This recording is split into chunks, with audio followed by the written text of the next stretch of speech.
개미와 배짱이. 햇볕이 쨍쨍 내리쬐는 여름날이었어요. 뜨거운 햇볕 아래에서 개미들이 땀을 뻘뻘 흘리며 열심히 먹을 것을 나르고 있었어요. 어떤 개미는 먹을 것을 등에 지고 또 어떤 개미는 나뭇잎에 실어 짐을 날랐어요. 그런데 바로 옆에서는 배짱이들이 악기를 연주하며 놀고 있었어요. 그 중에 한 배짱이가 개미에게 말을 걸었어요. 개미님, 이렇게 무더운 날에 왜 그런 힘든 일을 하세요? 지금은 먹을 것이 많지만 조금 지나면 다 없어지고 말아요. 그래서 겨울이 되기 전에 미리 모아두려고요. 벌써부터 겨울을 준비하다니 성미도 급하시군요. 이렇게 더운 날에는 편히 쉬어야 해요. 배짱이는 열심히 일하는 개미들을 비웃었습니다. 개미는 어처구니 없다는 표정을 지으며 말했어요.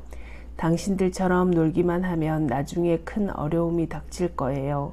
개미들은 신나게 놀기만 하는 배짱이의 옆을 지나 열심히 먹을 것을 날랐어요. 여름이 가고 가을도 지나 찬바람이 부는 겨울이 왔어요. 그제야 배짱이는 당황하기 시작했어요. 아이고 추워, 이를 어쩌지? 아무데도 먹을 것이 없네. 배짱이는 먹을 것을 찾아 눈길을 걸었습니다. 그때 개미네 집이 보였어요. 배짱이가 문을 두드리자 개미가 나왔어요. 개미님, 배가 고파 죽을 것만 같아요. 먹을 것 좀 주세요. 배짱이님, 무더운 여름날 일을 한다고 우리를 비웃었죠? 일은 하지 않고 놀기만 하더니 가엾게 되었네요. 앞일을 생각하지 않고 놀기만 하던 배짱이는 결국 어려움을 겪게 되었습니다. 금도끼와 음도끼. 가난한 나무꾼이 숲에서 나무를 베고 있었어요. 벌써 점심 먹을 때가 되었네. 나무꾼은 빵을 한 조각 떼어 먹고 나서 물을 마시려고 연못가에 몸을 굽혔어요. 바로 그때 허리에 차고 있던 도끼가 연못 속으로 빠져버렸어요. 어떡하지? 도끼가 없으면 나무를 못 베는데. 이거 큰일인데. 나무꾼은 집에서 자기만 기다리고 있을 병든 어머니를 생각하니 무척 걱정이 되었어요.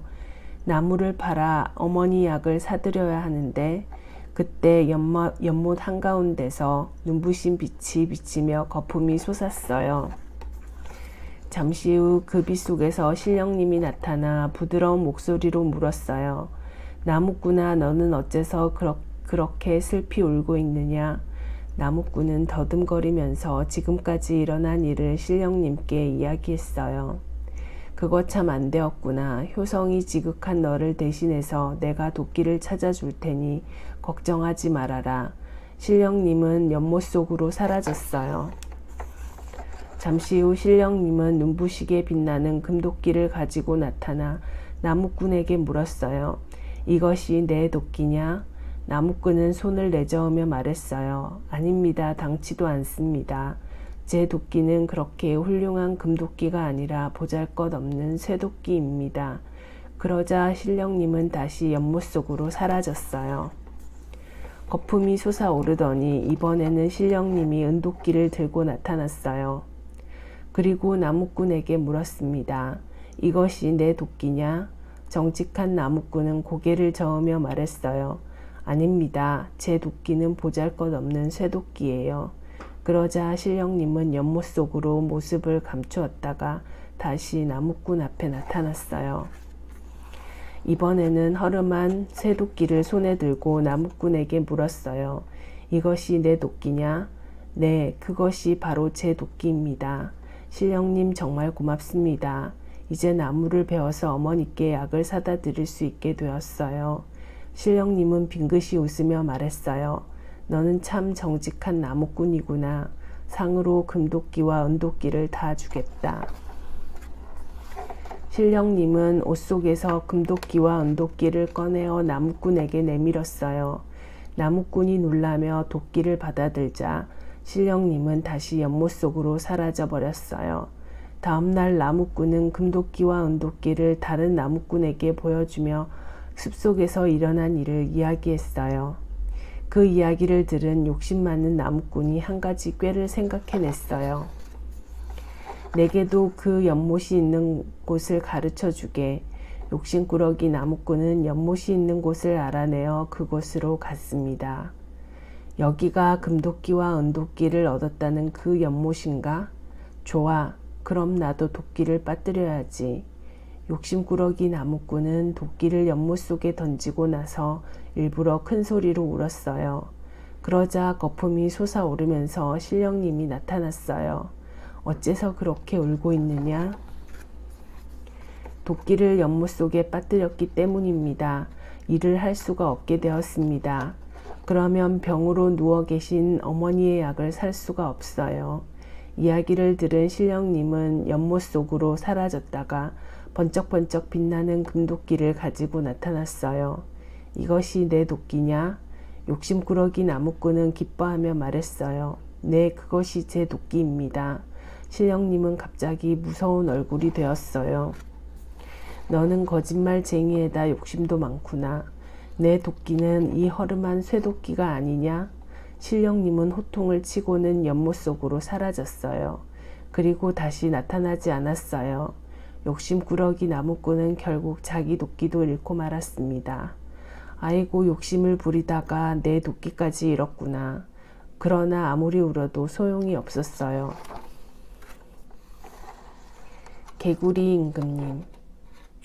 연못에서 개구리들이 개골개골 음악회를 열면서 즐겁게 지내고 있었어요. 그러던 어느 날 한 개구리가 말했어요. 왜 우리는 매일 듣기 싫은 개골개골 소리밖에 낼 수 없는 걸까?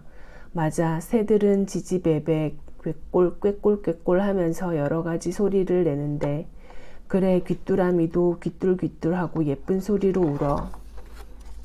얘들아, 임금님을 한 분 모셔다가 그분에게 노래를 배우면 어떨까? 음악회가 즐거워질 거야. 개구리들은 그 의견에 모두 찬성했어요.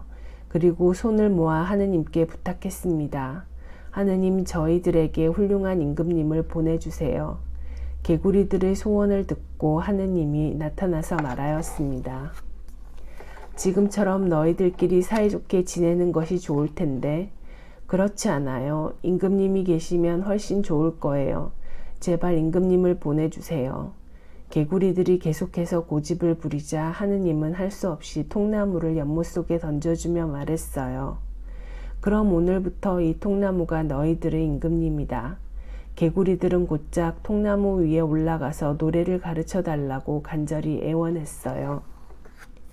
그런데 통나무는 아무 말도 없었어요. 통나무 임금님을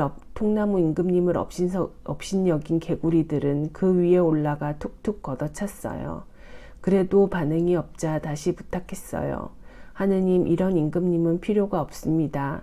노래를 잘 부르는 새를 임금님으로 보내주세요. 개구리들의 이야기를 듣고 하느님은 화난 목소리로 말했어요. 알았다. 새가 임금님으로 오면 좋겠단 말이지. 하느님은 황새를 데리고 왔습니다. 자, 너희들이 바라던 임금님이다. 하느님은 큰 소리로 말하고는 눈 깜짝할 사이에 사라졌어요. 개구리들은 황새 임금님을 보고 기뻐하며 말했어요. 저희들에게 멋진 노래를 가르쳐 주세요. 그런데 황새 임금님은 노래는 부르지 않고 긴 부리로 개구리들을 마구 잡아먹어 버렸어요. 개구리들은 지나치게 욕심을 부리다가 결국 연못의 평화를 잃게 된 것입니다. 독수리와 까마귀. 까마귀 한 마리가 나뭇가지에 앉아 울고 있었어요. 깍. 아침부터 아무것도 먹지 못했더니 배가 몹시 고프군. 그때 큰 독수리가 땅에 내려오는 것이 보였어요. 독수리를 보고 놀란 까마귀가 부들부들 떨고 있는데 큰 독수리는 새끼 양 한 마리를 낚아채어 하늘 높이 날아갔어요. 까마귀는 구침을 흘리면서 말했어요. 부럽군. 저렇게 큰 새끼 양을 혼자서 먹다니. 까마귀는 자기도 독수리처럼 새끼 양을 배불리 먹고 싶었어요. 사실 독수리나 나나 똑같은 새잖아. 그러니까 나도 양을 낚아챌 수 있을 거야. 까마귀는 혼자 중얼거리더니 힘차게 하늘로 날아올랐어요. 하늘 위에서 목장에 있는 새끼 양을 고르던 까마귀는 갑자기 생각이 바뀌었어요. 맞아, 작은 새끼 양보다 큰 어미 양을 낚아채면 더 배불리 먹을 수 있을 거야. 까마귀는 큰 소리로 울며 양의 무리를 향해 내려갔어요. 이놈이 가장 크고 맛있겠다.